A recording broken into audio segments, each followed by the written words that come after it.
Pues los que habéis estado en las tres ya sabéis, tenéis un hilo conductor. No voy a resumir para los que no habéis estado, pero sí os digo que esto era como una pequeña trilogía, que la primera parte tenía que ver con el desarrollo evolutivo del niño, la segunda parte tenía que ver con la madre y con la función materna, y hoy vamos a hablar del padre y de la función paterna. Y vamos a empezar igual que empezamos el otro día, diciendo que padre y función paterna no es lo mismo. Igual que madre y función materna no es lo mismo. Y voy a decir lo mismo que os dije el otro día. Me voy a liar. Voy a hablar de las dos indistintamente y en el momento en que me dé cuenta, pues iremos bien, y en el momento en el que no me di cuenta, pues los habremos mezclado. Pero de base, gracias Elena, muchas gracias. Pero de base, padre y función paterna son dos cosas diferentes, ¿vale? La gente que ha estado no solo en estas tres charlas, sino en las tres anteriores, para los que habéis aterrizado hoy por primera vez, sabe, porque yo lo he dicho cada vez que nos hemos reunido, que yo soy psicoanalista y hablo desde el inconsciente. Hay muchísimos otros lenguajes para hablar de lo mismo. No te veo la cara y me da mucha pena. No, el que será así. Ponte un poco así, que así nos vemos todas las caras. Así, fenomenal. Sí. Gracias. Y así nos vemos. Así nos vemos. Hablo desde el inconsciente. Hay muchísimos otros lenguajes y muchísimas otras aproximaciones para hablar de esto mismo que estamos hablando. Pero la mía es esa. Y yo hablo desde el inconsciente, que quiere decir que hablo desde una estructura psíquica que no se ve a simple vista, pero que según mi teoría, mi cuerpo teórico desde el que hablo, es el motor de la naturaleza humana. Todas las charlas que hemos tenido aquí en Ontanilla, esta es la sexta, hablan de la naturaleza humana. Y en realidad, si os dais cuenta, se parecen mucho. La diferencia, la estructura de las tres anteriores y las tres actuales es muy parecida, casi podían ser especulares, porque la primera ha sido un origen y desarrollo, la segunda ha sido, en aquel momento fue la libertad, y aquí ha sido la función materna, que conectan en una parte muy importante que es el amor, y la tercera, en la otra fue la belleza, la creación artística y la sublimación, y esta es el padre y la función paterna, que conectan también, porque van a ser los dos, tienen en común que los dos son catalizadores muy importantes de todo lo que ocurre, de todo lo que ha ocurrido en las otras dos anteriores. ¿Me estoy explicando o estoy un poco confusa? Estoy confusa. Un poco. Porque tú no has estado en las anteriores. Yo no he estado en ninguna anteriores. Ay. Pero no pasa nada. Ay, qué pena. Bueno, pero puedes oír las grabaciones. Sí, me las ha mandado Elena. Bueno, pues entonces a lo mejor desde ahí es más fácil, porque si no es verdad que es un poco caos, es un poco lío. Bueno, vamos a meternos con la función materna. Paterna. Vamos a meternos con la función materna. Papá. ¿Quién quiere hacer de bebé? Uy, el más pequeñito. Manuel. Sí, a ver. Porque esto en realidad, todo lo que voy a decir hoy se puede resumir en lo que vamos a ver ahora. Una madre, una amantísima. ¿Quién quiere ser una madre amantísima? Yo. Soy abuela amantísima. Y un padre maravilloso, estructuradísimo. No hace falta que sea un hombre, por supuesto, ¿eh? Si es un hombre, genial, y si no, no. Porque vamos a hablar de función. Vale. ¿A uno le y al otro? Pues niño. Pero qué buena eres. Qué buena eres. No. Justo eso es lo que vamos a evitar. Pero qué importante lo que acabas de decir. Mirad, el otro día hacíamos una pequeña representación que era el bebé, la función materna, sí, sujetando y sosteniendo, gírate un poquito para que quepa, y la función paterna básica sería esta, sujetar la diada madre-bebé. Esta, sí, pero sí, así, sujetando. ¿Lo veis? Sí. Esta es la función paterna en el inicio de la vida del niño. Que vale más que 1000 palabras que yo dé, porque esta es la función paterna. Hasta los 2-3 años. Esta es la función paterna. Y luego ocurre una cosa. Ocurre eso. No, pero es que tú eres brillante. Es que el niño empieza a pesar. Es que el niño empieza a pesar. Aquí todo el mundo empieza a estar un poco harto de esta situación, ¿no? Y tiene que ocurrir una cosa. Esta es lo sano que debe ocurrir. La madre, porque tú estás en un sándwich un poco agobiante, saca un poco al niño y hace una cosa maravillosa, que es que le presenta a su padre. La madre le presenta al padre y el padre hace eso que te está saliendo instintivo. Hazlo. Eso. Que sale instintivo. Esta es la función paterna a partir de los 4 años. Esta es. Muchas gracias a vosotros, a estos colaboradores. ¿Lo habéis visto? O sea, ¿lo podríais poner en palabras? Vamos a ponerlo en palabras. No lo he visto. ¿Qué es lo que hace la madre y le presenta al padre, al hijo? Vamos a hablar ahora de la presentación del padre, sí. De un momento crucial. Lo que le presenta, o sea, que se miran. Que se miran, la mirada es fundamental. Se ven y siguen en contacto. Y siguen en contacto. Con la mano, lo que es lo que ha hecho él. Sí. Sujetando a la madre por un lado y al hijo por otro. Sí, sí.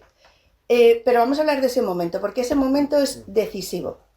Porque esto es función paterna, ¿eh? No es el padre, es función paterna. Entonces, hasta ese momento, hasta el momento en que se ha dado la presentación del padre, decíamos el otro día que ese papel lo puede hacer el padre de la criatura, una abuela, una hermana, lo puede hacer mucha gente. A partir de los 4 años sería de desear que la función paterna la ejerciera el padre. Porque si no, es bastante lío para el niño. Ya sé que me vais a preguntar, ¿y si no hay padre? ¿Y mujeres que no tienen padre? Pues como siempre os digo, aquí hablamos de mínimos y hablamos de males menores. Entonces, si no está el padre, tendrá que ser un sustituto, un subrogado del padre. Pero está bien que esté unificada la figura y la función. Vale, vamos a los 4 años. ¿Os acordáis el primer día? Lo siento. El primer día hablamos de la última etapa, que eran de los 4 a los 6, que yo llamé posición depresiva. ¿Os acordáis? Sí. Y yo ahí os decía, en esa posición es donde entra la ley. Y entra la ley del padre. En el nombre del padre, pues ahí entra en el nombre del padre. El de los 4 a los 6 años. Voy a hacer un pequeñito recordatorio de dónde venía el niño para entender de qué estamos hablando. El niño venía de la posición confusa, habíamos dicho, que idealiza a los padres. Para el niño, los padres, en torno a los 3 años, los padres son padre, la madre, lo más. Y necesita idealizarlo para sentirlos que son parte de él mismo y sentirse fuerte, y sentirse nutrido, y sentirse poderoso. Y con la misma velocidad que idealiza, que sube sube ahí a la plataforma, baja después, debe bajar y debe cesar, se debe desmontar la idealización. Y cuando se desmonta la idealización en la posición depresiva, ocurre una cosa muy, muy importante. Este es un momento muy importante del desarrollo evolutivo. Y ocurre que la madre presenta al padre. Y la presentación del padre quiere decir, yo no te puedo sostener más, ya no tengo brazos para sostenerte como te he estado sosteniendo hasta ahora, con lo cual tienes que apartarte un poco y dejarme espacio, y te voy a explicar que yo te he podido sostener porque mira, tengo ¿el qué? No, perdón. Esta compañía, este partener, que va a poder sujetarte con una mano y sujetarme a mí con la otra. ¿Cuál es el error común que ocurre? Lo que decías, que desde el inicio del niño, tú eres la madre, yo soy el padre, desde el inicio se hace esto. ¿Quién eres? Yo soy el padre, él es el niño y María es la madre que está sujetando al niño. Desde el inicio, de repente, se puede plantear esto. Y ahí, el niño se encuentra nutrido de un exceso de función materna, porque este padre que está aquí no está haciendo función paterna, está haciendo función materna. Bueno, y la madre se puede ir si quiere porque yo ya estoy aquí sujetando, pero no estoy haciendo de padre, ni de función paterna, estoy haciendo función materna, que está muy bien, es un subrogado de la madre, está muy bien, pero esto no es la presentación del padre. La presentación del padre siempre, siempre, siempre, siempre debe venir de manos de la madre. Siempre, siempre, siempre. Mira, hijo, este es tu padre. Ahora, siéntate, niño. Una pregunta. Sí. Porque tú estás poniendo referido cómo es el orden natural o como debería ser lo deseable, ¿no? Niño, la madre y el padre detrás sujetando, y luego la presentación. Sí. En caso de que efectivamente haya una doble papel de madre o maternal entre los dos, entre la pareja, ¿cómo haces esa presentación? O sea, ¿cómo... A ver, que no te he entendido, o sea... Es decir, si esta no es la representación que acabas de hacer... Sí, es la que ocurre. Es la que ocurre y es la menos deseable, pues me imagino que lo vas a explicar ahora, evidentemente, ¿no? Pero ¿cómo haces esa presentación desde ese punto de partida tan complicado? No puedes, está mal la cosa ya. Vale. Se plantea mal. No es que sea la menos deseable, no es la menos deseable. Hay otras mucho menos deseables, pero esta no es interesante. He puesto esta porque lo que yo me encuentro en consulta es esto. Ahora, o sea, desde un tiempo a esta parte, lo que yo me encuentro es esto. Padres haciendo de subrogados de la madre, de sustitutos de la madre en función materna. Padres haciendo función materna y madres haciendo de función materna. Pero no hay función paterna. Hay un padre, pero no hay función paterna. Cuando ya se ha dado esta situación, ¿qué le hemos dado al niño? Un poder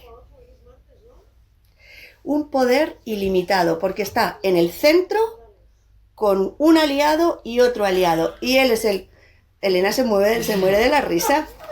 Se muere de la risa, pero esto es muy serio, y él en el centro manejando el cotarro.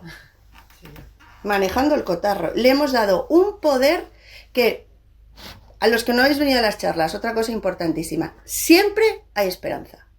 Aquí las cosas no están dichas, selladas, cerradas y certificadas.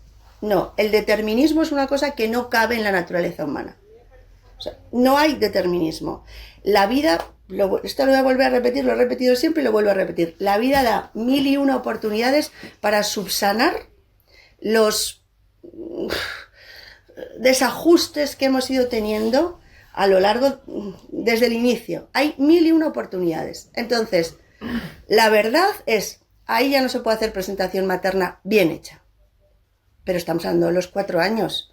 Nos queda el periodo de latencia y nos queda la adolescencia. Que la adolescencia, a pesar de ser la etapa temida de los padres y de las madres, es una maravillosa tierra de oportunidades para subsanar todo esto. O sea que oportunidades hay infinitas, pero lo que es cierto es que en ese momento la presentación del padre no se hizo. Así, tal cual. Luego el padre tendrá que currárselo de otra manera y la madre podrá volver. No importa, hay mucho tiempo por delante para hacerlo. Pero hay una complicación más en esta segunda presentación que yo he hecho, que es a lo que me refería, el poder del niño. En un momento en el que el niño está subiendo en la omnipotencia, que estamos empezando los 3 y tiene la omnipotencia a tope, si su esquema familiar es ese, va a costar, porque ha pasado una cosa que no ocurrió y hablamos mucho el día anterior. Y es que la madre no ha tenido límites. No es que no le haya puesto límites. No ha puesto, es que ella no ha podido, porque yo lo siento, y si lo digo no quiero ofender a nadie, pero en esos primeros momentos de vida, nosotras, madres, somos los elementos pivotantes de toda la ecuación. Y eso es así. Yo, pues a lo mejor es un discurso que no tiene ahora mucha cabida y en esta cosa más intercambiable, pero es que es así, porque se ve luego lo que ocurre en consulta. No hablo desde la teoría, hablo después desde los casos más... Perdón, es un no límite de la entrega materna. Por ejemplo, sí. Es todo. Exactamente. Pero porque el límite lo tiene que poner ahí la madre. Porque Sí. es el elemento que está dando. El padre va a venir de parte de la madre, siempre. Si la madre no es capaz de poner límite a esa entrega y hacer esa introducción, es que puede ocurrir otra cosa, que tampoco es deseable. ¿Os acordáis? ¿Tenéis un poco fresca la mitología griega? Más o menos, tampoco hace falta... yo tengo aquí una chuleta, porque se me olvidan los nombres, pero... ¿os acordáis que Urano, que se desposa con Gea, mata una y otra vez a todos los hijos de Gea? Mata una y otra vez, hasta que Gea hace algo que es esconder a uno de los hijos de... No, perdona. A Cronos. Cronos. Sí. A Cronos. Cronos es que se los come. No, Urano los mata. Y Cronos De los Urano come- nace Cronos. Cronos se come a todos. menos a Cronos Zeus. se come todos menos a Zeus, que su mujer, que se llama Ese más. Gaia, no, su mujer se llama, no me acuerdo, ¿La mujer de quién? No de sé. Cronos, La mujer de esconde Cronos. a uno de sus hijos, que es Zeus. Quiero decir, en la mitología griega, los Gea. padres devoran una y otra vez a sus hijos. Los padres devoran y son las madres las que los tienen que salvar. Entonces, ¿os acordáis que os decía el otro día que era muy importante que hubiera esta triada? Porque la función de cada uno, función paterna y función materna, tenía una característica imprescindible, que era proteger al niño del otro. Sí. El padre venía para proteger al niño de la intensidad de la entrega de la madre, y la madre viene para proteger al niño de el no saber colocarse del padre. Y por eso hacen falta una pareja. Hace falta una pareja. Y vuelvo a decir lo mismo del otro día. Pueden ser dos mujeres, pueden ser dos hombres, puede ser una mujer que tenga un hijo y vive con su amiga del alma, pero hacen falta dos. ¿A qué te refieres con no saber colocarse? Porque en esta segunda representación, cuando una mujer da luz y tiene al lado al padre del hijo o a la persona que va a hacer de función materna, no cabe en la diada. En los momentos iniciales, siempre estamos hablando hasta los 4 años. En los momentos iniciales, la ligazón de la madre con su bebé es tal que el padre a veces se encuentra como satélite dando vueltas sin saber muy bien dónde colocarse y no sabe si estorba o se queda fuera o se pasa o no sabe dónde colocarse. Cuando hablo de la presentación de la madre, hablo de darle un lugar al padre. Es la madre la que le dice, no, y tu lugar es este. Y luego se ¿Y construye. cuál es el lugar? Y el lugar es La ley. su... Es que sois. Pero bueno, Es que sois muy buenas. Es que sois muy buenas. ¿Y qué es la ley? Eso, exacto. ¿Y qué es la ley? Porque la ley no es la norma. Esto es un temita. Y la ley no son los límites. Que esto es otro temita. La ley, así lo sé definir. La ley es aquel constructo que se hace desde fuera que protege al individuo de sí mismo. Eso es la ley. ¿Otra vez? La ley es cuando, o sea, poneros un momento en la imagen del monte Sinaí y las tablas de la ley. Coger las tablas de la ley, que no eran normas, que eso era la ley. Y la ley era para proteger, no matarás, no robarás, honrarás a tu padre y a tu madre, bla, bla, bla, bla. Es para proteger al individuo de sí mismo, de todo lo que uno podría hacer si no estuviera contenido. La parte negativa de uno mismo. Del mal. Yo no hablaría tanto de la parte negativa, sino de unas fuerzas de la naturaleza, como Cronos. Sí, pero La además- ley es lo que impide que Cronos devore a sus hijos. O Zeus. Es lo que impide que Cronos... Esa es la ley. Hay algo sobre lo que no se puede pasar. Y eso lo da el padre. ¿Eso no se llama límite? No, por favor. Y has venido el día anterior, Marta. No, pero es que no te conté. Oye, ahora vamos. Es un límite más grande, pero... No, es una pared, no. Espera, ahora te voy a contestar, ¿eh? A los padres que estáis aquí o a las personas que hacen de función paterna, que desconozco vuestras circunstancias, que también puede ser. Os lo voy a volver a repetir, porque es que es importante. Os he traído hasta pastas, ¿eh? Por si os daba... Sí. O si os daba un susto. Sí, he traído pastas, porque digo, esto no sé, para los padres, el día del padre, el padre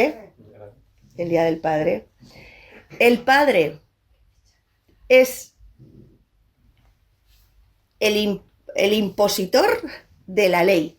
Y la ley es el constructo que impide que la persona se haga daño a sí misma.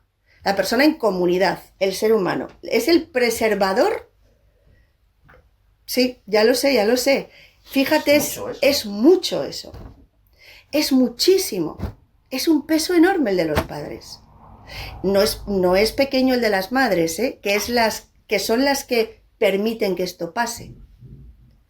Pero un padre no es un anexo de una madre. Un padre no es una extensión de la madre que cuando la madre no llega está el padre para llegar. No. El padre tiene la obligación, voy a decir así, ya que estamos hablando de ley, la obligación de sujetar a la madre, sujetar al hijo y preservar su tribu. Lo siento. No, o sea, estoy intentando asimilarlo porque evidentemente la responsabilidad es mucha, pero aprovechando que Muchísima. Hoy San José. El papel de San José, que es como tan poco lucido, lo que hace es exactamente eso, ¿no? Exactamente Es, eso. proteger a Jesús y a María, llevarle estos encuentros y mantener ese espacio vital Exactamente que hace permite eso. que se desarrolle Mira, ¿no? él hace una cosa más que va más allá y que tiene mucho que ver. Es un ejemplo precioso el que has puesto y porque además es real. Porque es el día de hoy. No, porque es que está muy bien. Él acepta un misterio, que es lo esencial de un padre.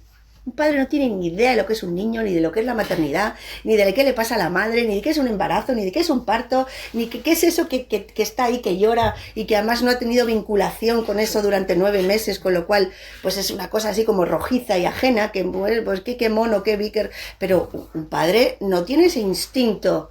La madre ha tenido 9 meses para adaptarse y para intercambiar información con ese bebé, pero un padre no.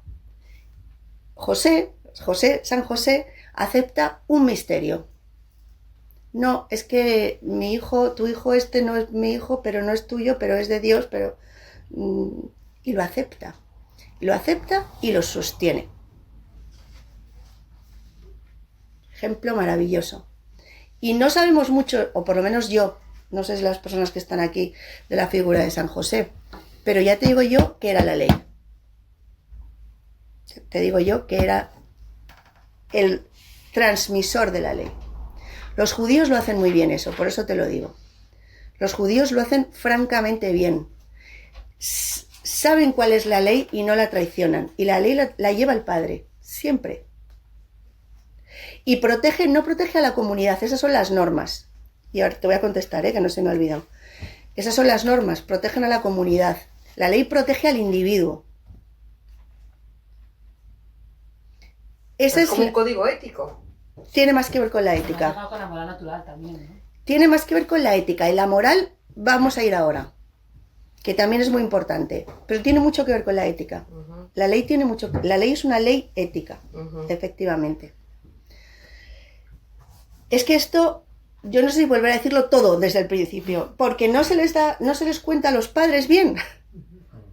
No se cuenta bien la importancia que tienen. Y es verdad que vivimos en un momento que están siendo relegados a subrogados de la madre, y esto es gravísimo. Gravísimo, gravísimo, gravísimo. ¿Qué se ve en consulta? Que no se me ha olvidado. ¿Qué se ve en consulta ahora mismo? Que no hay ley paterna. No hay.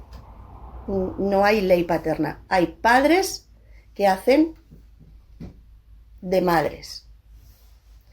Entonces, es muy complicado que los niños tengan relaciones interpersonales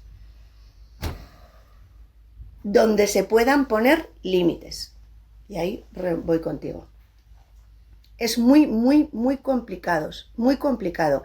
En esa segunda escenificación que hemos hecho, donde el niño es el gran Napoleón, como dicen los ingleses, y es el gran emperador poderoso, el centro totémico de la situación.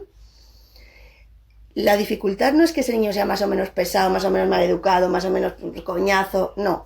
La dificultad es que ese niño no va a tener claro dónde acaba él y dónde empieza el otro. No lo tiene claro, no lo sabe, lo va a poder aprender, pero no lo ha aprendido en el momento en el que todo hubiera propiciado que lo hubiera, no aprendido, sino experimentado, sentido, experienciado. Lo va a poder hacer luego, pero en ese momento no. Los límites. Los límites son hacia adentro. Los límites se los pone uno a sí mismo. La norma se pone hacia afuera. La norma se le pone a otro. El límite se lo pone uno a sí mismo. Y la ley reúne a todo. Todo está relacionado con todo, por supuesto, y hay fronteras donde estamos hablando de los tres conceptos que se intersectan. Entendido. Pero la imagen es esa.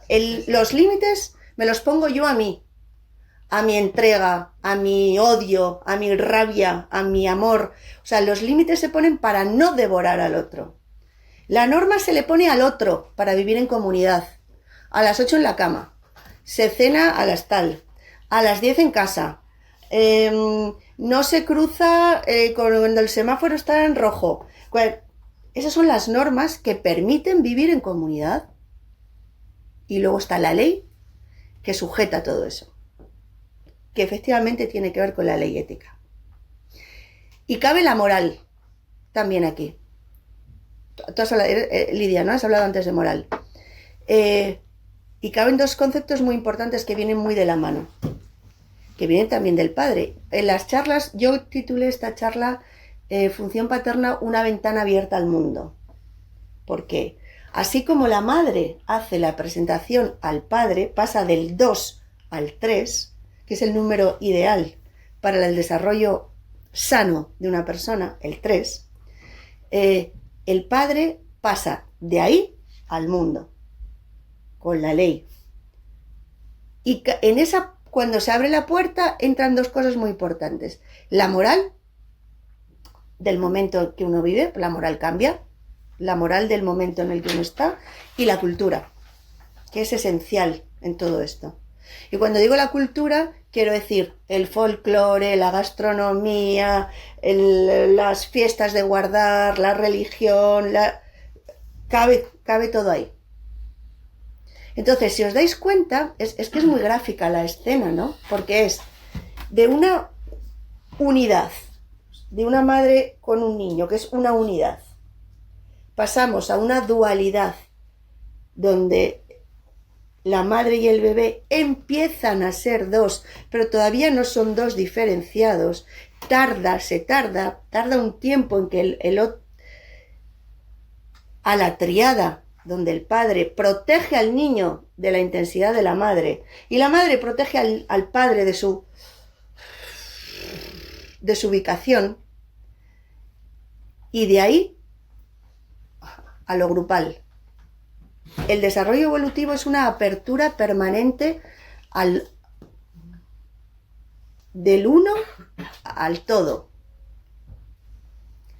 Y eso, ese es como cuando estás haciendo punto, que hay dos agujas y de ahí se va tejiendo una bufanda.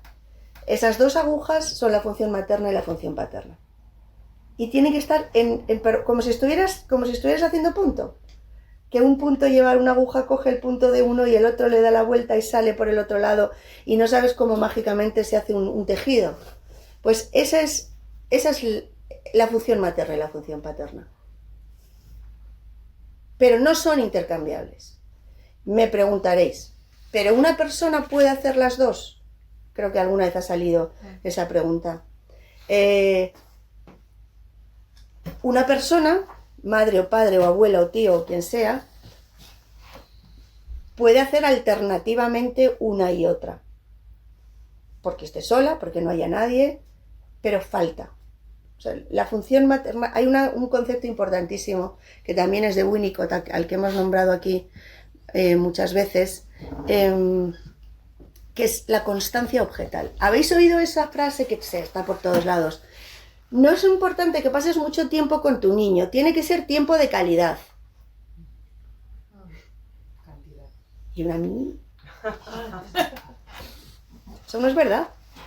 El niño necesita constancia objetal.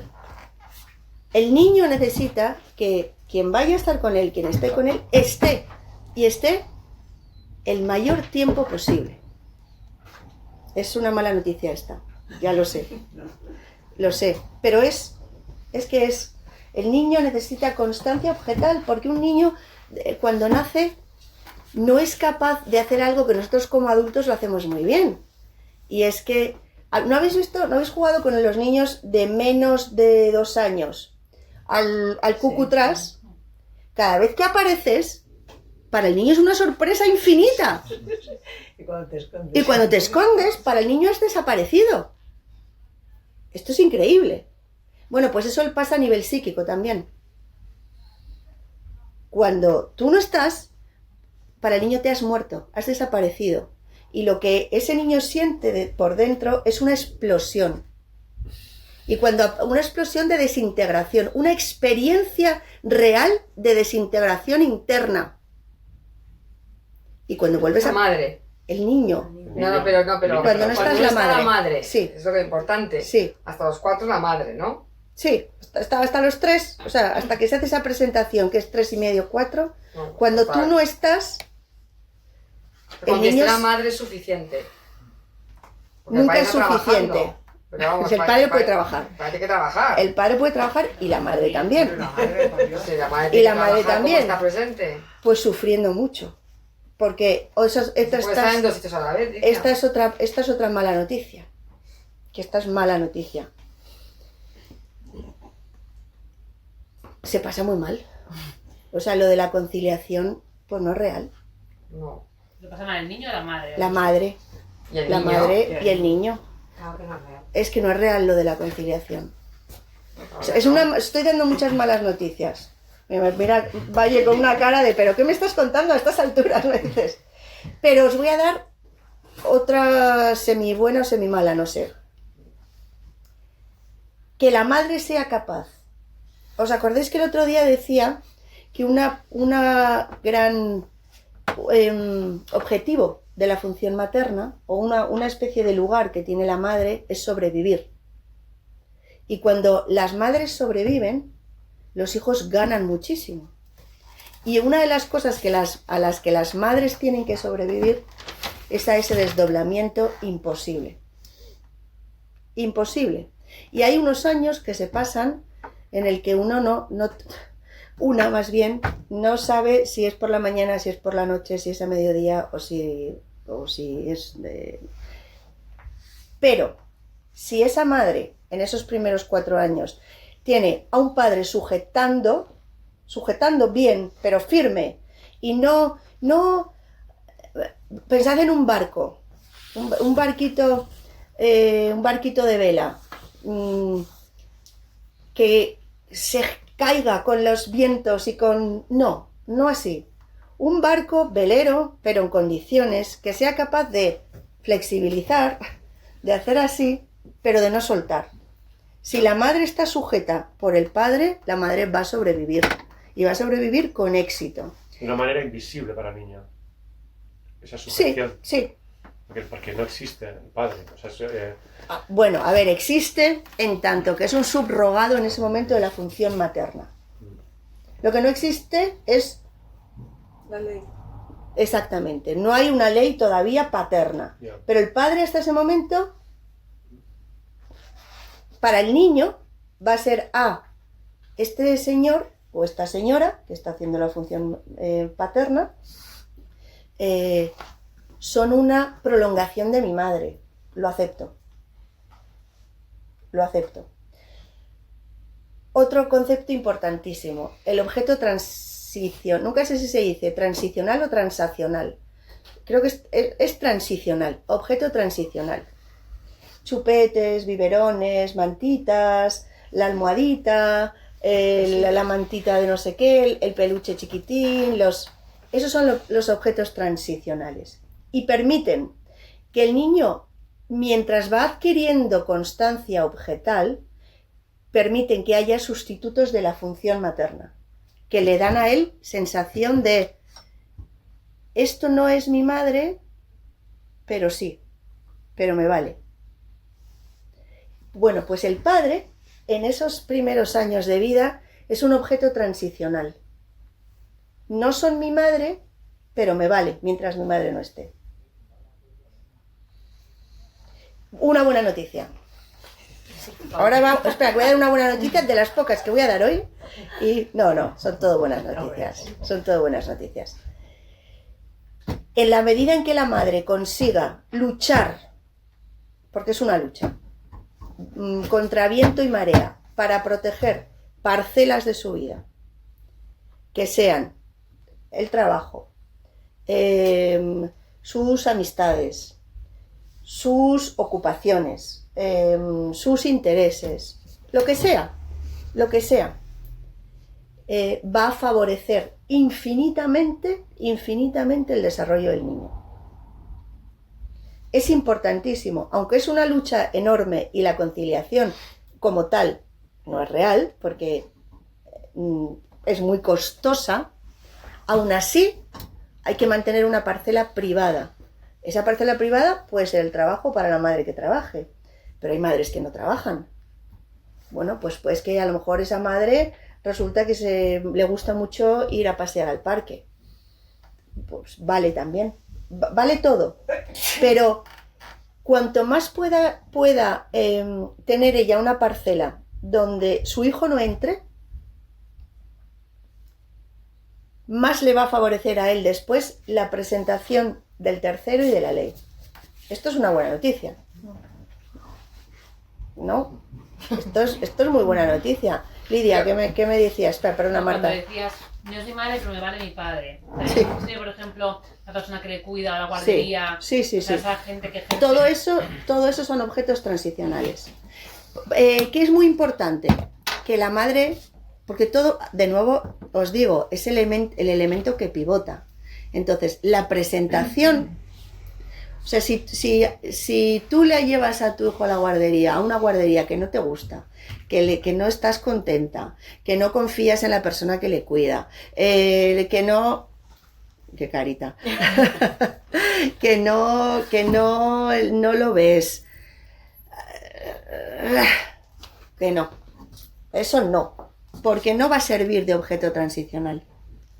No lo va a servir. En esos momentos, la membrana de sentimientos entre el niño y la madre todavía es muy lábil, muy finita. Si esa presentación, y pasa lo mismo con los padres. Si la madre hace una presentación de un padre que ella no lo ve, y que no lo siente, y que no tal, y que no cual, el inicio de esa relación padre-hijo sale complicada ya. ¿Cómo que no lo ve? Sí, que con el que no tiene buena relación, del que no se acaba de Sí, que no le fiar. presenta bien. No le presenta O sea, le bien. presenta mal. Del que no se sitio. acaba de fiar del todo, con el que no se siente bien sujeta, bien segura. Esa presentación comienza mal, esa relación comienza mal.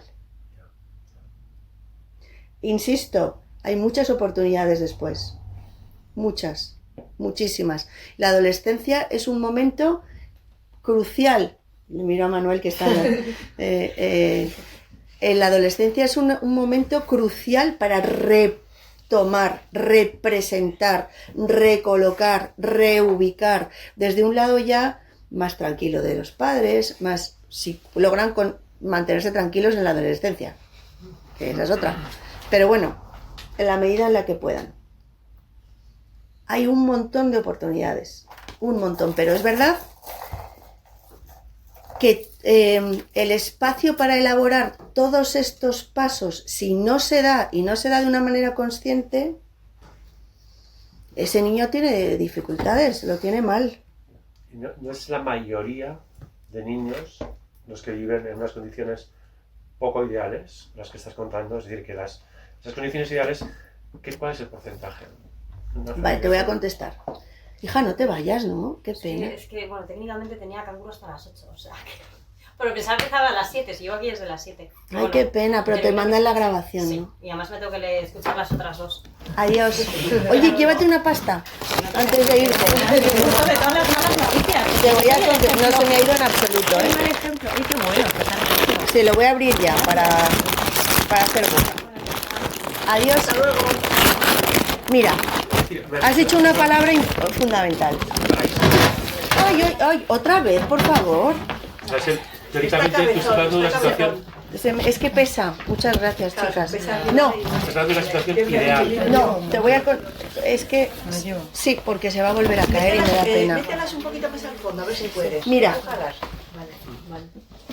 Ponlo allí, Marina, porque se van a... O en la... Pero con agua, por favor. Sí. Mira, sí, coged una... Ay, pásalo, Elisa, por favor. Sí. Tomad una... Esto ayuda.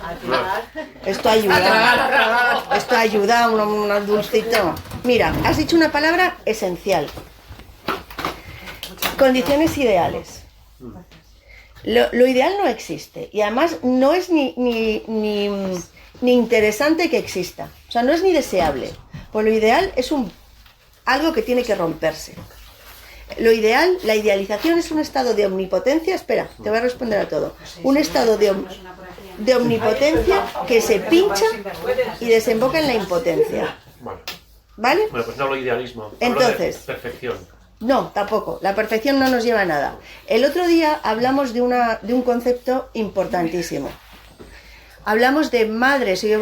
Hoy lo voy a... Objetos transicionales. Todos. Madres y padres o función materna y paterna suficientemente buenos. Aquí hablamos del mal menor. Se tienen que cumplir unos mínimos. Se tienen que cumplir unos mínimos. Y los mínimos de los que hablo se tienen que cumplir. Y se cumplen. Pero la bondad no está disfrazada de equivocación en muchas ocasiones. Nos hacen actos... Yo no estoy hablando de bondad, ¿eh? No estoy hablando de bondad. O sea, no estoy hablando de padres bondadosos. Estoy hablando de salud mental. Que no es lo mismo. A veces está unido, ¿eh? Porque la bondad y la salud a veces son buenas compañeras. Es decir, tú creyendo que haces algo bien, estás destrozando algo. A veces pasa. Es decir, la madre que mima mucho, entonces, ¿no? la madre no. que mima y que abraza mucho al niño y que no lo suelta, le está destrozando. Ya hablas, Probablemente. O sea, está creando una dependencia que le va a causar problemas probablemente en el futuro. Sí.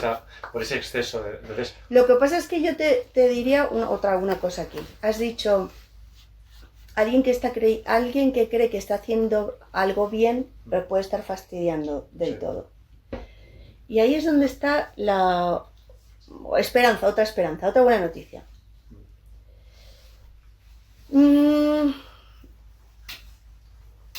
Normalmente alguien que se siente bien y lo que está transmitiendo es ese sentirse bien, Bien. no va a crear ningún efecto negativo. Ya. Aunque no sea lo que tendría que hacer, aunque no fuera lo que tal, aunque no fuera igual. Pero la consecuencia va a ser de apertura, de abrir. Dar de comer a lo bestia. ¿Sabes? ¿Quién come mi niño? Coma un poco más. O qué hermoso está. Bonito Sí. hacerlo. Eso es positivo, por ejemplo. Pues depende, Luis, depende desde el lugar en que lo esté haciendo la madre, porque lo que sí que puede pasar ahí, que has puesto dos buenísimos ejemplos, es que ahí no esté habiendo función paterna, porque precisamente es de eso de lo que tiene que proteger el padre al niño, que te estás no le va a decir a la madre que te estás pasando porque igual la madre entra en brote, pero sí que puede decir, bueno, pues qué bien todo, venga, vámonos un ratito, vamos. La función paterna es esa, romper esa ceguera que las madres tenemos con los hijos. O sea, Cronos y Zeus devoran a sus hijos, pero las madres, el poder de las madres, el poder del amor de una madre puede ser devastador. Esa es una fuerza de la naturaleza que arrasa con todo lo que tiene delante, y el padre hace de dique, tiene que hacer de dique Para de que no sea esa, asfixiante. para que no mates al hijo psíquicamente, para que no le destruyas, para que no impidas su dirección natural, que es la individuación. Tendría que ver esto un poco con los límites que comentabas, es decir, aplicando Esa tus madre, propios límites exactamente, o reactivando los límites que debe tener la madre, que se eso le es, olvida por el exceso de Eso es. amor maternal, sería como empiezas a introducir Eso es. el concepto límite al niño. eso es, o sea, lo que esa madre de la que tú has hablado, Luis, es una madre que no puede ponerse límites por sí misma, no puede. El padre tiene que hacer ahí otro concepto brutal, que es la función contenedora. Por eso he empleado antes la palabra dique.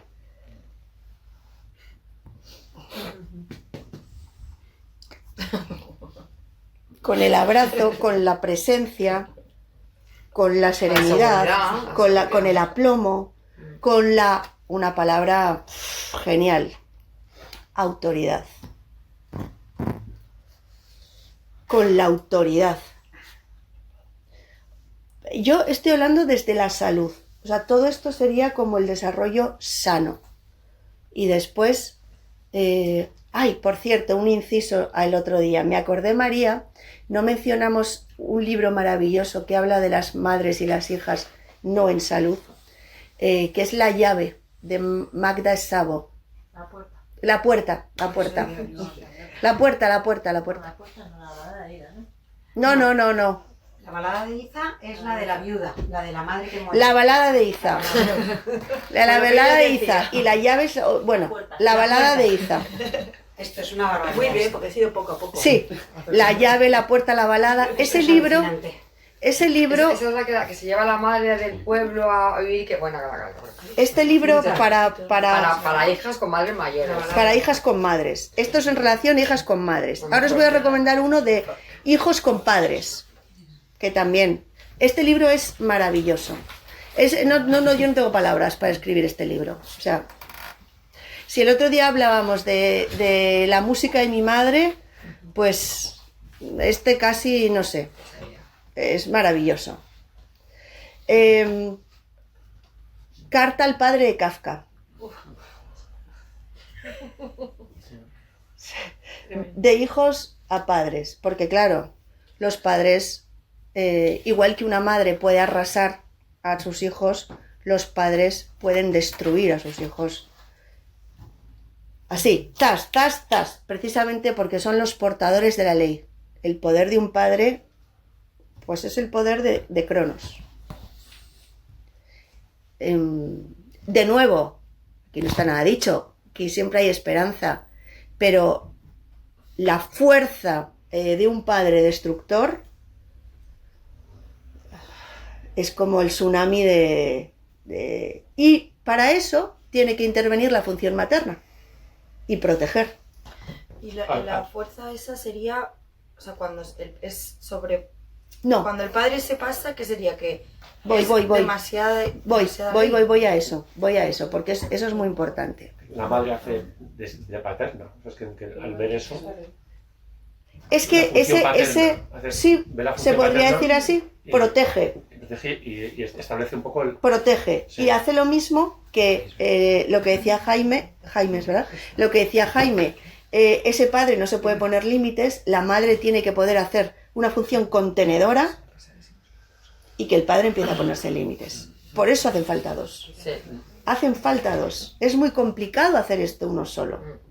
Yo, de verdad, esto también es opinión y no lo tengáis en cuenta porque no vale para nada, porque es mi opinión lo que voy a decir ahora, no vale para nada. Pero yo cuando veo madres que deciden ser madres ellas solas, sin ninguna cobertura, pienso, es que no saben lo que están diciendo. No saben lo que están diciendo, o sea, se van a meter en el desierto del Tártaro. Pero ya digo que esto es opinión y no sirve, no tiene validez. Pero voy a lo tuyo, Marina. ¿Qué le ocurre al padre? Vamos a ponernos un padre patológico. Bueno, un padre que no puede hacer esa función, que no tiene esa contención propia, que no se puede poner límites. Los padres con los hijos, chicos, y esta es totalmente la carta de Kafka a su padre, esto que voy a contar ahora, pueden entrar en una rivalidad mortal. Hay padres que no permiten que sus hijos varones se desarrollen y crezcan porque el hombre de la casa es él. Porque el varón de la casa es él.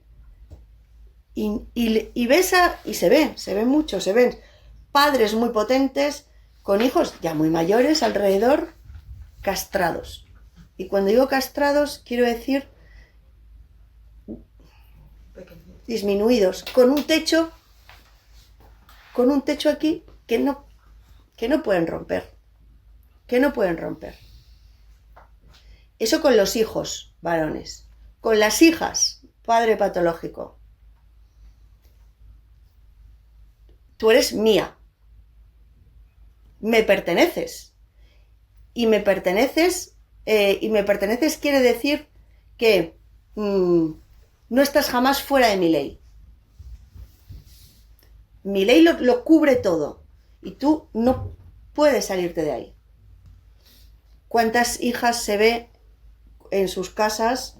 Hijas que no han podido hacer sus vidas y que me acuerdo de Como agua para el chocolate, ¿os acordáis? Que no me acuerdo cómo se llamaba la hija pequeña, Isabel creo, pero no recuerdo.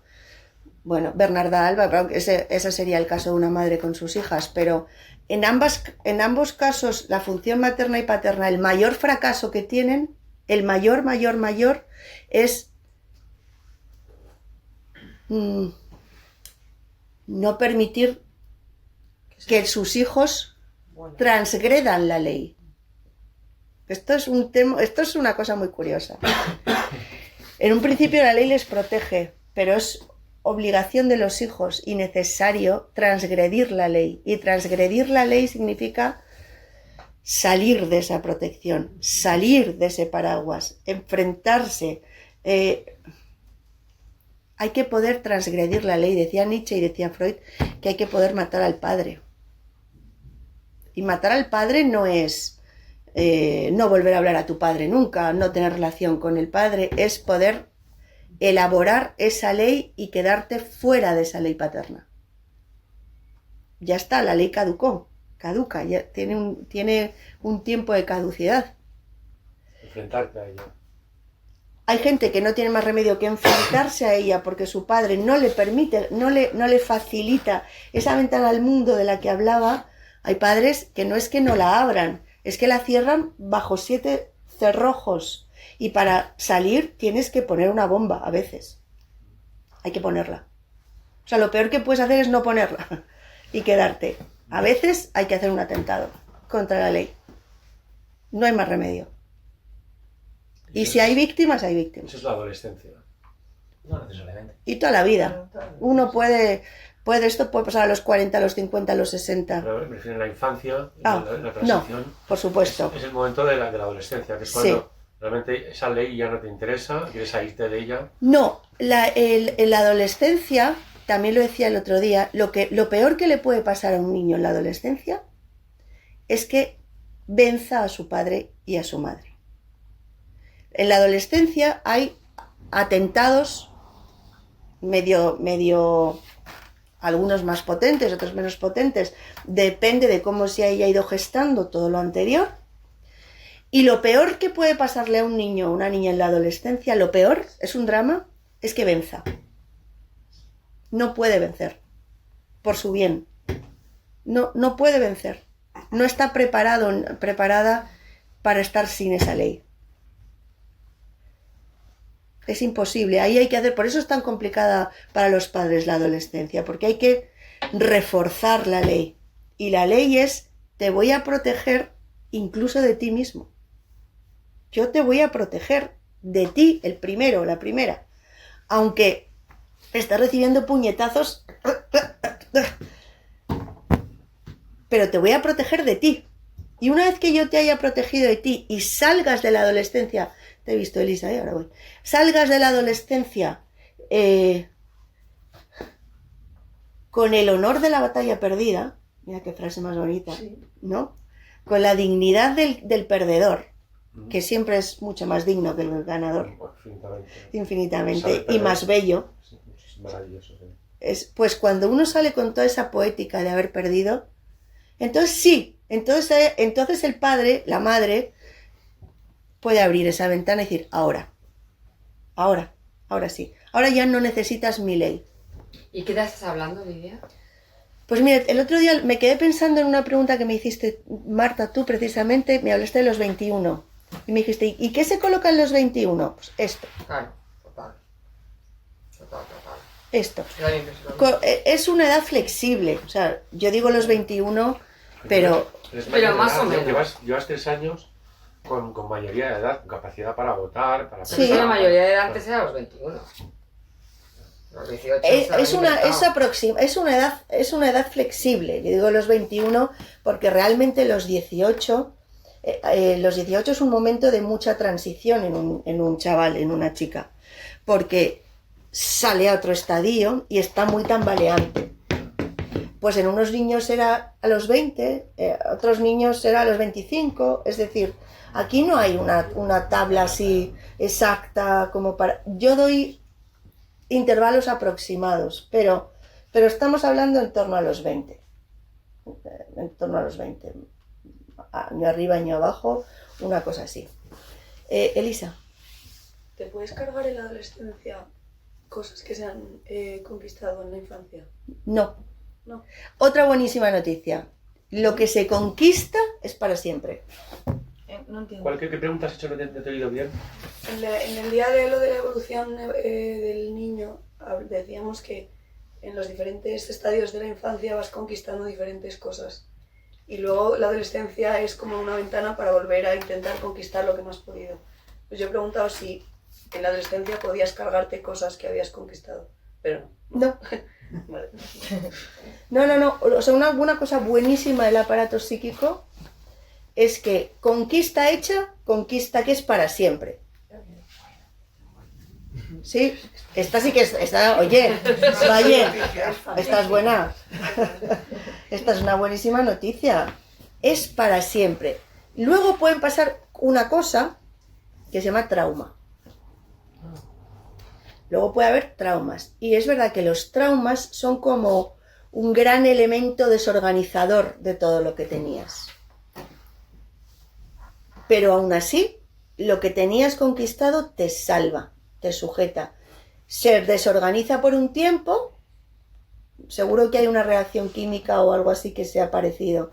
Se desorganiza por un tiempo, pero luego los elementos como que vuelven a encontrar el lugar que tenían y recuperan lo que eran. Las conquistas psíquicas son para siempre. Y esto es una maravilla. Por eso Por eso es tan importante que en esos primeros años de vida se puedan dar esas herramientas, porque las van a tener siempre. Son los cimientos. Sí, son las herramientas, las muletas que le das sobre el que esa persona sobre los que esa persona se va a poder construir.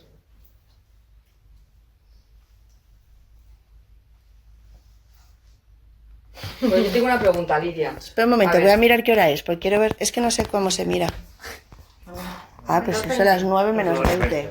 Vale, yo te iba a preguntar, o sea, cuando dices la presentación de la... ¿Cómo padre. le presenta la madre al padre?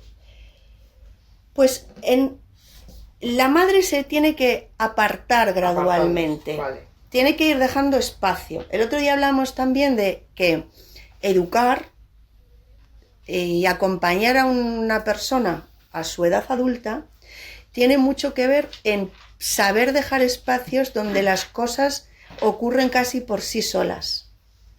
Pues la presentación del padre, y por supuesto que yo lo estoy diciendo así, como a los 4, tal, a los 5, todo esto es súper gradual, muy lento. Los procesos son y deben ser lentos, porque estamos hablando del origen de la existencia.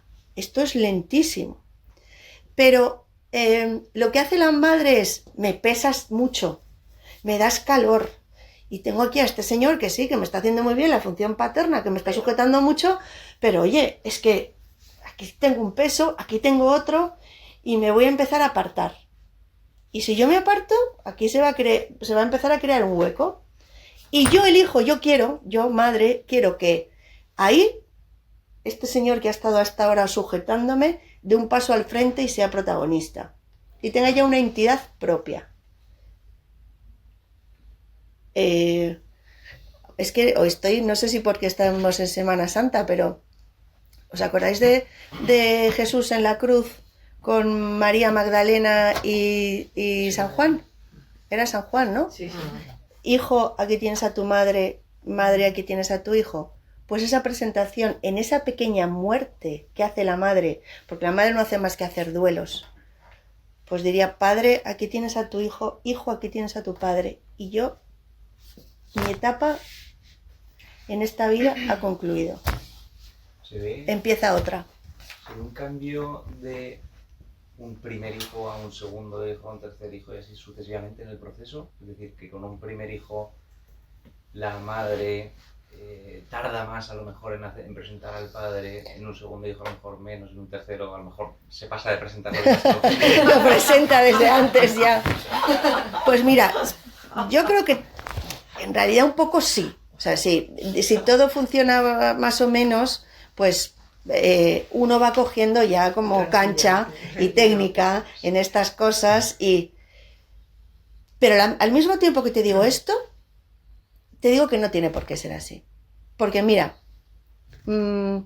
habéis oído 1000 veces y lo habréis dicho seguramente, pero qué hermanos tan distintos, por favor. ¿Cómo siendo hijos de la misma madre y del mismo padre? Y pues que son totalmente distintos. Pues son totalmente distintos porque nadie es hijo del mismo padre y de la misma madre.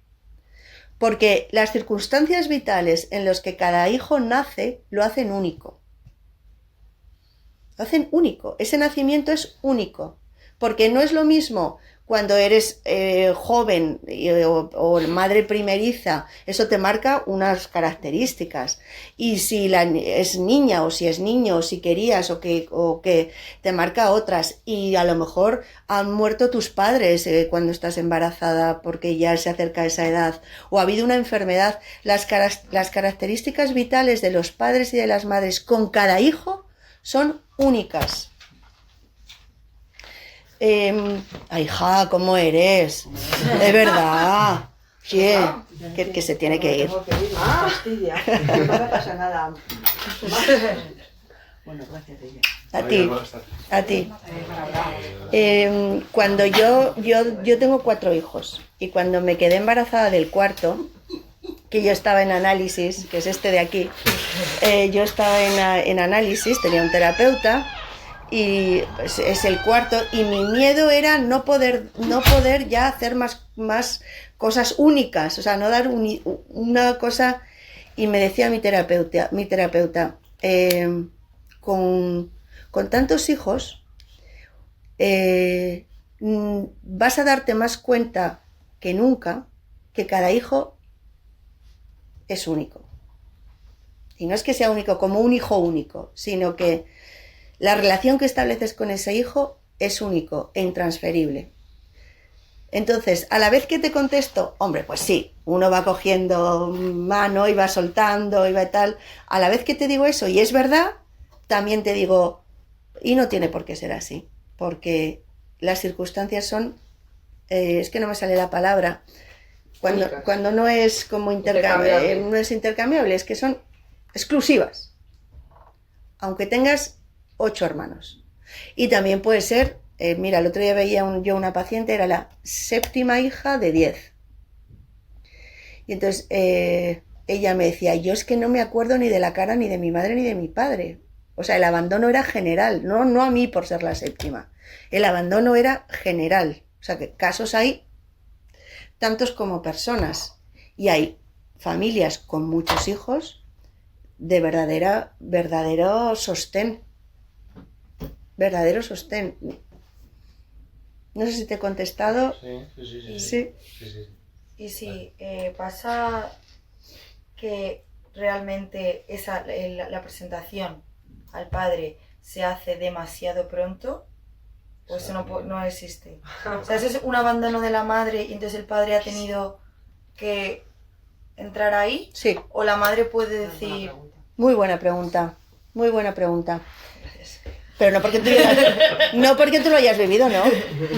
Ah, sí. Esta es mi hija mayor, sí. Sí. Sí. Puede que la madre se retire prematuramente. Y entonces el padre no va a poder hacer de padre. Va a tener que hacer función materna. Porque el niño no está preparado para aceptar a un tercero. O sea, el padre va a tener que hacer función materna porque la madre se retire. Que no pasa nada, o sea, que es que eso se da. O sea, uno tiene hijos y oye, mira, que yo no puedo más, eso se da. Pero la presentación como tal, que es, he creado un espacio donde yo salgo y entra la ley, eso no puede hacerse antes de los 3-4 años, porque el niño no puede aceptarlo, no está preparado. Y si pasa, y entonces el padre hace la función materna, luego puede, que vuelva a entrar la madre haciendo función materna y sí. O sea, siempre se puede volver. Siempre se puede volver.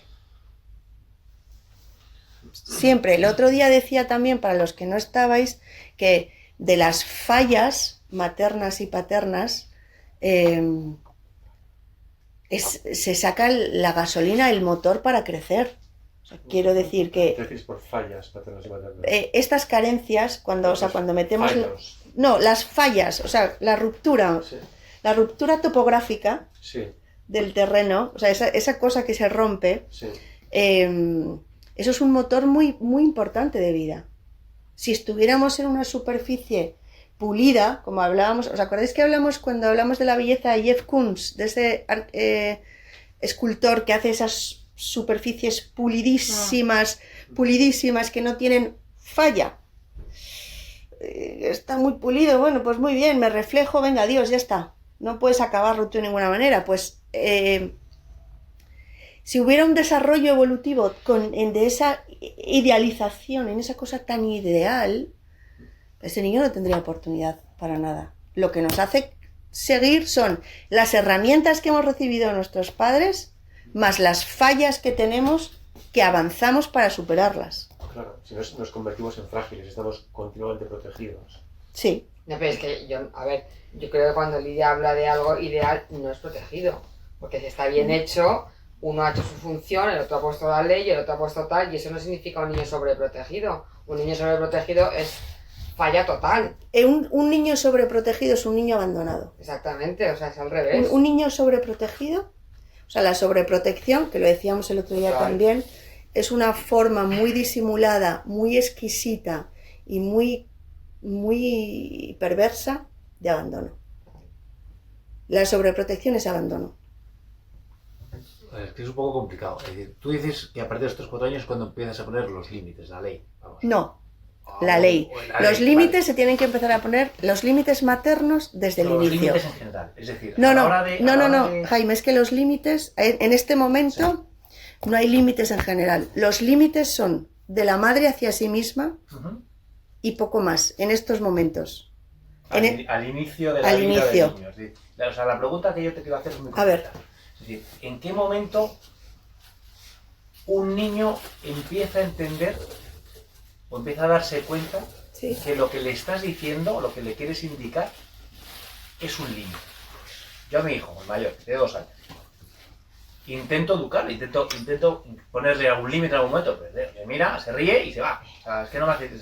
No sé si Eso no es porque un no lo estoy haciendo límite. bien Eso o- no es o- un límite. claro, Tú intentas ponerle una norma. una norma. Los límites Exacto, son tal de cual, uno sí, hacia correcto, uno correcto. mismo. Tu hijo entiende perfectamente. Entiende perfectamente y tu hijo te hace un corte de mangas. Pero como... Pero como una catedral.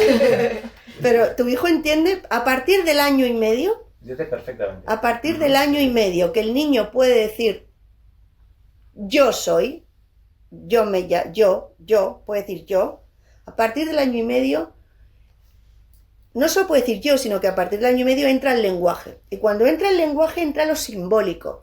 Y cuando entra lo simbólico entra el significante y el significado. Con lo cual un niño decodifica perfectamente que eso no se puede hacer, Aunque él no se exprese bien. aunque él no se exprese. O sea, eso que usted que sí, que es verdad. Lo que pasa es que intento... Aunque él no se exprese. El niño te hace un corte de mangas. Tu hijo tiene 2 años. Claro, está entrando en la posición confusa. Ha salido de la posición esquizoide, que la posición esquizoide es todo lo bueno lo tengo yo, y si es algo malo lo expulso fuera, que no lo quiero yo para mí. Está saliendo de ahí.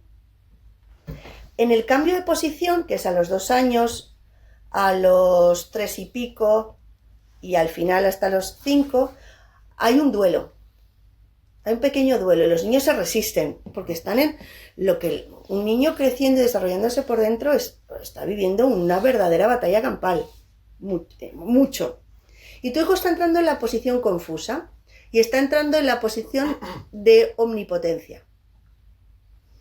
Con todo eso bueno que yo me he tenido para mí, yo soy el rey del mundo.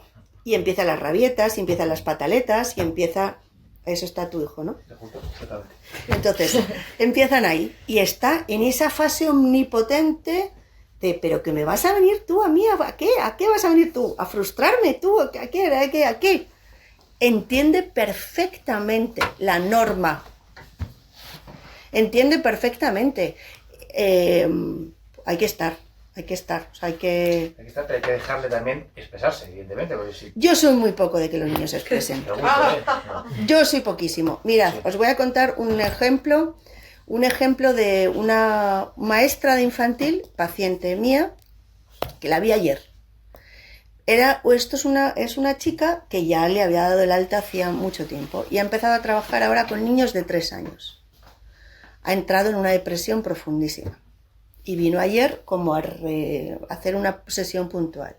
Y me decía, yo tengo 20 niños de 3 años. Y no quiero, y es que ya no me acuerdo, pues decía, es que, a ver, yo no quiero cortar su expresión, quiero dejar que se expresen, no quiero obligarles, no quiero no sé cuánto, no les voy a castigar, no les voy a decir, no les voy a regañar, no les voy a tal. Y yo decía, pues hija mía, pues claro, si no les vas, pues vete a tu casa, porque no, lo sé, es este ejemplo. Y ponía este ejemplo. Un niño llamado Asier se mete debajo de la mesa y cada vez que la maestra quiere hacer algo, el niño boicotea. Porque está debajo de la mesa y porque no quiere que lea tal y porque no quieren... Y entonces ella me decía, ¿cómo le voy a sacar de debajo de la mesa? Porque el niño está ahí porque tiene una necesidad.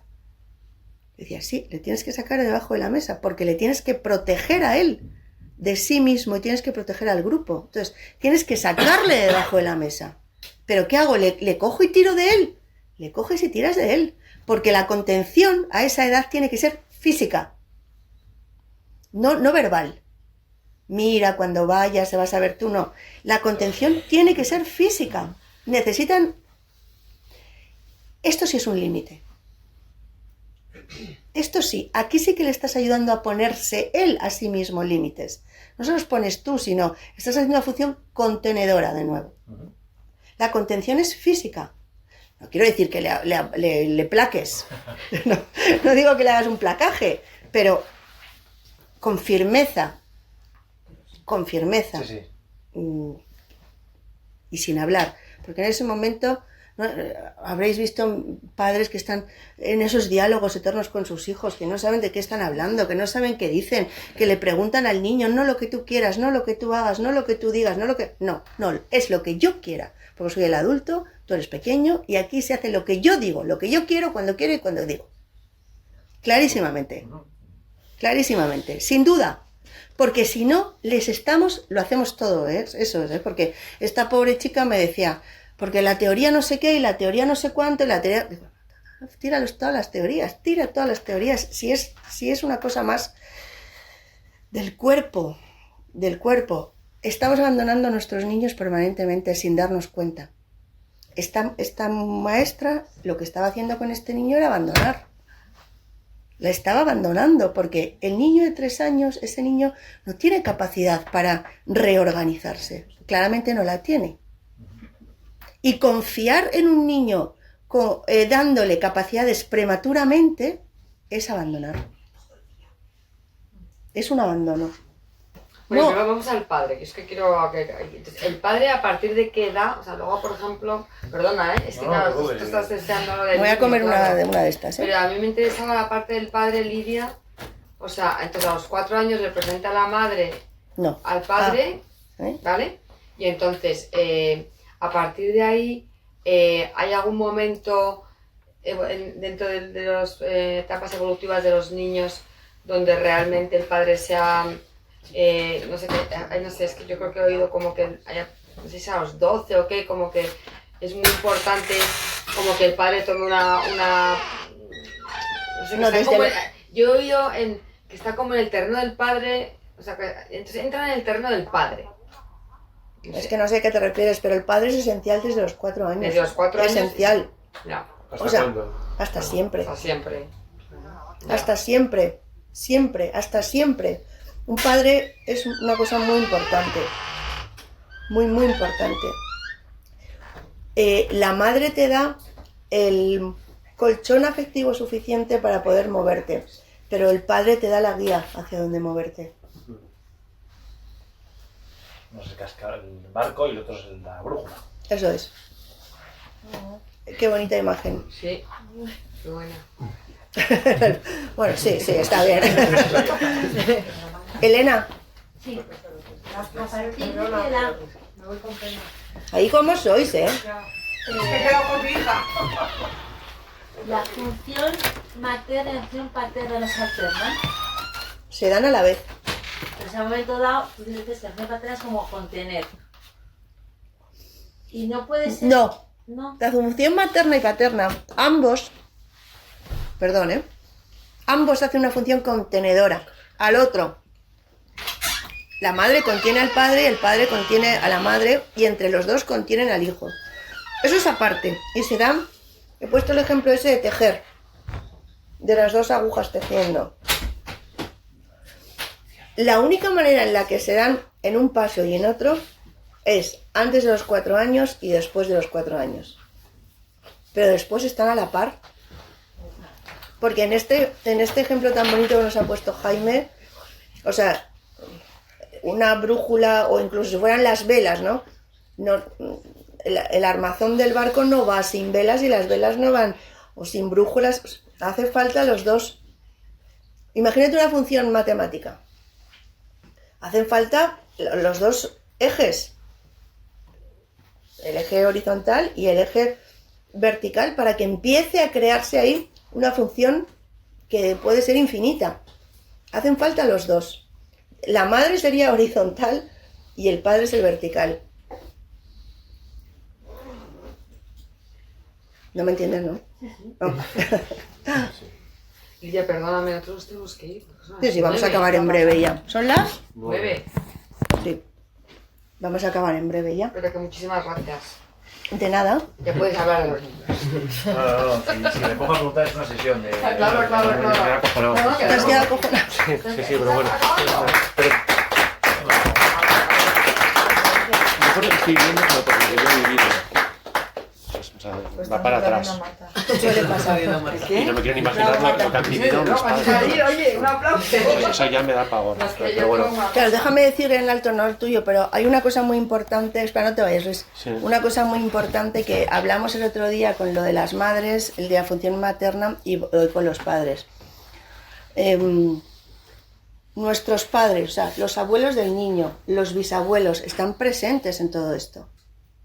Están aquí, no, vivan o no vivan. Replicas lo que has vivido. Sí, y llevas contigo tus heridas, y llevas contigo tus relaciones como hijo de tu padre y de tu madre, y de tus abuelos, y todo ese sistema familiar está presente en todo esto, lo cual lo complica exponencialmente. Bueno. Sí. Sí. Es así. Es así. Sí. Bueno, adiós, bueno, Luis. me voy a tomar un Lexatin. Adiós. Creías que ya llevaba suficiente carga. Un regalo. A ver si el próximo día es de buenas noticias, no de todas tan así. Ha habido muy buenas noticias. Sí, sí, sobre todo que todo tiene la posibilidad de... Claro, esperanza. Siempre hay infinitas oportunidades, sí, ¿no? Sí, sí. Bueno, excepto cuando ya no están los padres. No, se puede. Ah, sí. Reconciliarte Con un padre muerto se puede. Bueno, sí, ya me tienes que contar un poco más, ya sabes, o sea que voy a tomar 2 Lexatines. Adiós. Hasta luego. Bueno, chicos. ¿Qué? No, que al final todo esto ayuda también a entender cuáles son tus vivencias como hijo. Eso es. Que quieres aplicar y a poder modificar actitudes que Eso es. dices, yo no quiero ir por aquí. Sí. Yo lo he vivido, yo no quiero hacer esto. Aunque vaya contra la natura y tengas que luchar contigo mismo, pero lo consigues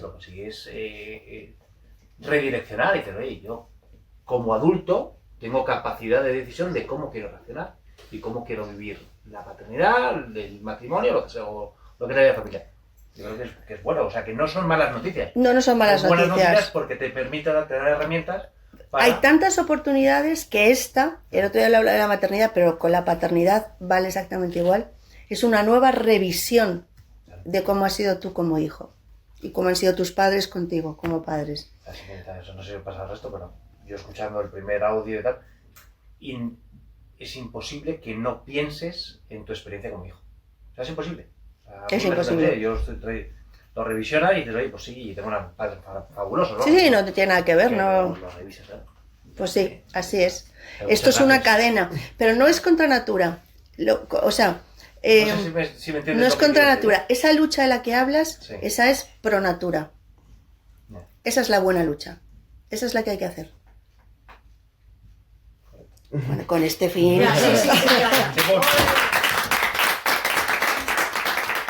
Muchas gracias.